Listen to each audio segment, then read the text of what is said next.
Nikolas Maduros dhe fakti që mediat të mëdha amerikane e kanë etiketuar Edi Ramën si Ramaduro i Europës në vitin 2025, a është sipas jush një sinjal i qartë se lufta e Shtetit Bashkuar të Amerikës kundër narko-shteteve e intensifikuar në administratën e presidentit Trump do të ketë pasoja direkte edhe për regjimin e Edi Ramës në Shqipëri?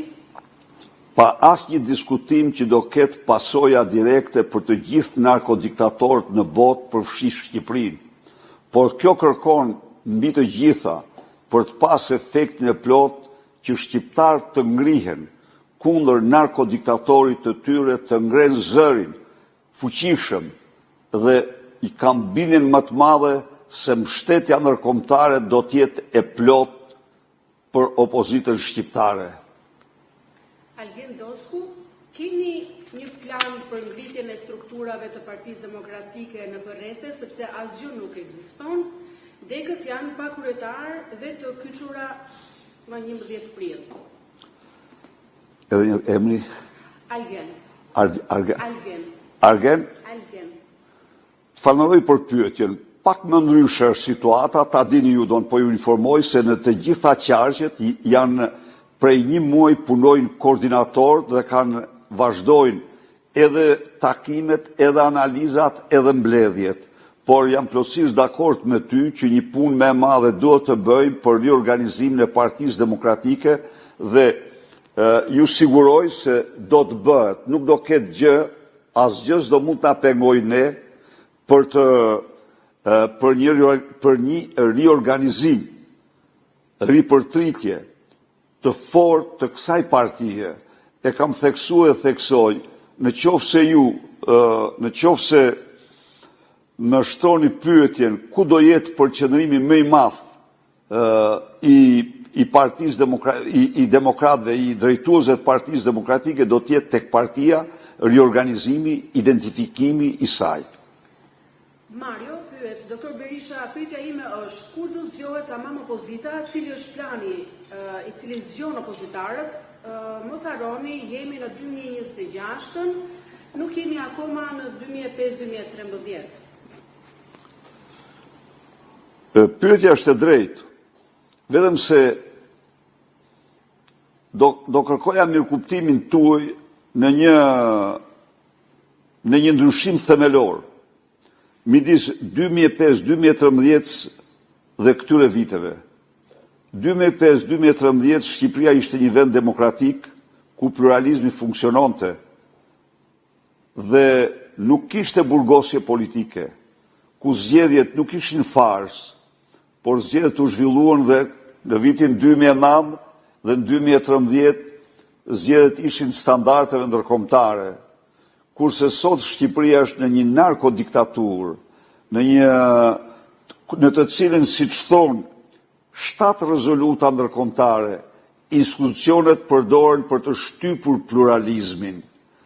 Sigurisht që ne do ngrihemi, dhe po ngrihem, ne filluam betejën tonë, dhe kjo betejë nuk ka të ndalur, ju siguroj që nuk ka të ndalur, gjerë në përmbysjen e këtij regjimi. Kjo është betejë të themi të vërtetën për jetën ose vdekjen e opozitës së vërtet.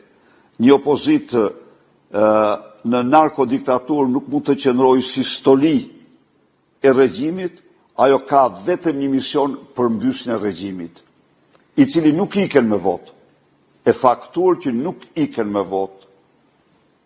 Leila Poro, gëzuar doktor, çfarë do bëhet me ato 300 apartamentet e Ballukut? A do paguajnë ndonjëherë këta apo ato që kanë bërë? Ju përshëndes.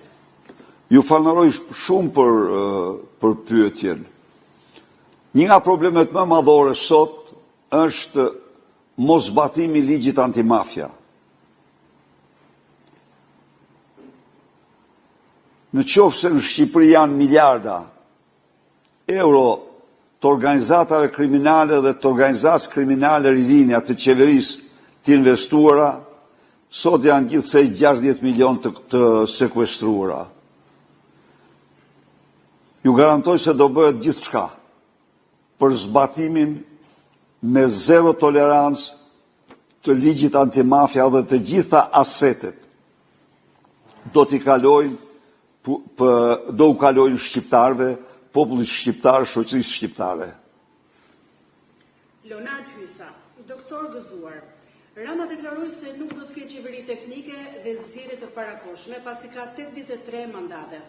Cili është mekanizmi ligjor veç protestave masive që e zgjidh çështjen e imunitetit të Ballukut dhe më pas edhe Ramës në rast se ai vendos të mos i dorëzohet drejtësisë, siç po bën me Ballukun. Faleminderit. Faleminderit për pyetjen. Me keqardhje më duhet ju përgjigjem dhe ju rrugëzua dhe ju vit në ri. Me keqardhje duhet ju përgjigjem se nuk ekziston absolutisht asnjë mekanizëm tjetër përveç protestës. Sepse, siç e pat ju, Rama edhe pezullimin e anulloi nëpërmjet gjykatës politike kushtetuese apo organizatës Partisë Socialiste. Kështu që Rama nuk do i heq imunitetin, as të vetes, as Lubi Ballukut. Rama dha mesazhe shumë të qarta, madje ai kërkoi deputetëve të tij që të përzën nga mbledhja prokurorët për Lubi Ballukun. Mos harroni që ky armik i votës lirës, po hy të jap shumë epitete tjera, është pasardhë si një njeriu që ka afirmos varën e kundërshtarit politik. Në rastin e Sali Berishës, procedurën e ka kryer brenda 2 orëve, ndonse prokurorët politik nuk sollën fare dosje, po sollën pretendimin se ka kundërshtuar vendimin e gjykatës. Ky tani që e ka të qartë si dritë e diellit, se dosja Balluku është dosja Rama, se dosja Balluku në tunelin Llogaras është dosja Rama, se dosja Balluku në aeroport në Vlorës është dosja Rama, se dosja Balluku në Unazën e Tiranës e ndarë në 13 kilometra të ndarë në 14 tendra është dosja Rama. Se dosja Rama është dosja më e madhe, më të mëshme. E ka shumë të qartë se dosja e insineratorit Tiranës është dosja Rama, para zgjithash. Se sterilizator dhe check-up janë dosja Rama para zgjithash. Ky e din këtë punë. Ndaj dhe ky s'do pranoj kur të zbatoj urdhrat e prokurorisë dhe gjykatave. Kështu që varet nga ne. Do pranojmë ne një diktaturë të plotë, ku nuk ka më asnjë lloj shprese përveç se njëri që do përcaktoj fatin tonë, apo do ngrihemi në një betejë përfullimtare kundër tij. Lazar Angoni, prej 1 janari qytetarët e Moldavisë dhe të Ukrainës nuk paguajnë më roaming në Bashkimin Evropian, ndërkohë që shqiptarët vazhdojnë të paguajnë tarifa abuzive për telefoninë celulare brenda dhe jashtë vendit. A është ky një monopol i pastër i mbrojtur nga qeveria Rama dhe çfarë do të bëjë Partia Demokratike për t'i dhënë fund kësaj grabitjeje të përditshme ndaj qytetarëve? Sigurisht që ne do të bëjmë gjithçka për të patur të njëjtin standard me Bashkimin Evropian. Për sa i përket roaming. Ne në rast se u kujtohet dikur i gjetëm çmimet e telefonisë celulare me bëj një CRL, thoshte ai tjetri, s'fliste dot, dhe i ulem 5 herë, të njëjtën gjë do bëjmë dhe tani me roaming. Halit Pepmarko, Maduro iku, la Maduro shpejt e ka radhën, por çfarë është kjo Lea Ypi që na e kanë nxjerrë këto portale këto ditë, 2 ditë me radhë për kryeministre e qeverisë teknike, a jeni ju në dieni, doktor? I kam lexuar, po nuk mund të bëj një koment. Ajo është një shkrimtare e cila është bërë e njohur me veprat e saj. Nuk kam asnjë dieni se çfarë pretendimesh ka. Por qeveria teknike do të jetë një qeveri e cila besohet nga gjitha palët dhe mbështetet nga gjitha palët. Elson Guçi, Si mund të detyroni ju Edi Ramën të pranojë zgjedhjet të parakohshme dhe qeveri teknike? Ai ka 83 mandate të fituara dhe në çdo përballje qoftë me opozitën dhe me të drejtësinë ai thotë se kam 83 mandate. Ai nuk pranon as heqjen e mandatit të Ballukut, jo të heqë 83 mandate. Sheshi dhe vetëm sheshi është zgjidhja. Dhe jam dakord me ju, analiza juaj është e saktë. Ai nuk pranon sepse e din që çdo gjë shkon drejt tij, sepse e din që dosja Balluku është dosja Rama, sepse e din që dosja Akshi është dosja Rama. Ai pranoi dhe i thuri elozhe dhe korte mirëlindës së Akshit, sepse ajo i ka dërguar nëpërmjet tendrave të manipuluar qindra milion euro familjes Rama. A e din që Geron Meçe u mor peng në mënyrë që Kunati të fitoj 100 milion, e din se Daniel Shima është marrë peng pikrisht sepse Kunati është patroni vërtet i Akshit, i kopshtit privat të familjes, kështu që ai nuk pranon kurse si të zbatoj vendimet të drejtësisë. I përket popullit, ose të pranoj diktaturën e plot të tij, ose të ngrihet dhe të arzoj atë. Në vazhdim një pyetje tjetër, Ndoc Lasku, a duhet të bashkërënduar agjenda e protestave me lëvizjen Shqipëria bëhet, meqense janë numër i konsiderueshëm njerëzish dhe kanë qëllim kryesor të përbashkët largimin e Palloshit? Së shpejti ne do organizojmë një tërez të përbashkët me forcat politike dhe faktorë të tjerë të shoqërisë shqiptare, pikrisht për të krijuar një front sa më të gjerë të përbashkët në këtë betejë vendimtare për fatin e demokracisë në Shqipëri kundër Edi Ramës.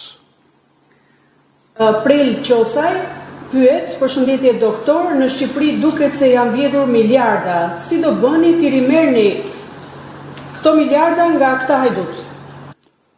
Do bëhet gjithçka për zbatimin e ligjit antimafia dhe ligjit kundër korrupsionit. Ju garantoj që do përpiqemi të zbatojmë standardet më të mira, më të forta, që bëjnë të mundur që këto pasuri të shndrohen në pasuri për publikun shqiptar. Zoti Berisha, duke ju uruar gëzuar vitin e ri 2026, si e vlerësoni gjendjen dramatike të sigurisë rrugore dhe transportit publik në Shqipëri? Tirana është i vetmi kryeqytet në rajon pa tren për pasagjer, pa stacion treni, pa tram apo metro, me trafik dhe parkim kriminal. Qytetarët paguajnë 100-200.000 lekë në muaj vetëm për parkim, ndërsa në Paris me 80-90 euro udhëton pa limit gjithë muajin me transportet publike. Nafta në Shqipëri kushton 1.8 euro për litër, në Kosovë 1.2 euro për litër. Ne po vidhemi çdo ditë nga kjo qeveri. Çfarë alternative konkrete ofron Partia Demokratike për këto halle jetike që po varfërojnë qytetarët çdo ditë? Pyetje shumë e drejtë. Shumë e drejtë. Dhe ju uroj gëzuar vitin e ri. Përgjigja këtu do të jetë decizive vendimtare. Për transportin, për infrastrukturën, për sigurinë rrugore. Po ju rikujtoj vetëm një moment, se ju me të drejtë dhe çdo njeri që na ndëgjon thot ku do gjenden parat. Sot për sot, sipas Bankës Botërore, 90% e parave që thuhet se po investohen, nuk investohen, po zhduken. Shkojnë edhe 98%, shkojnë dhe 100% këto. Ndaj dhe ne, taksat e qytetarëve do t'i përdorim për të garantuar shërbimet ndaj tyre. Transporti është një nga shërbimet më kryesore. Dhe ne garantojmë do të garantojmë një transport, një lloj, si vendet tjera, një transport normal, në një jetë normale. Ymer Gjokeja, Zoti Berisha, në konferencën e fundvitit me gazetarët që zgjati 4 orë, Edi Rama nuk u pyet asnjëherë për Agasin. Si shpjegoni këtë heshtje totale? A ka qenë Agasi ai që realisht ka qeverisur Shqipërinë këto 4 vitet e fundit, kurse për Ballukun Rama e tha hapur doktor. Rasti Balluku tha ndryshon nga të tjerat, sepse kërkesa ka ardhur tek ne. A nënkupton kjo se SPAK ka filluar të godasë Raman dhe rrethin e tij të ngushtë?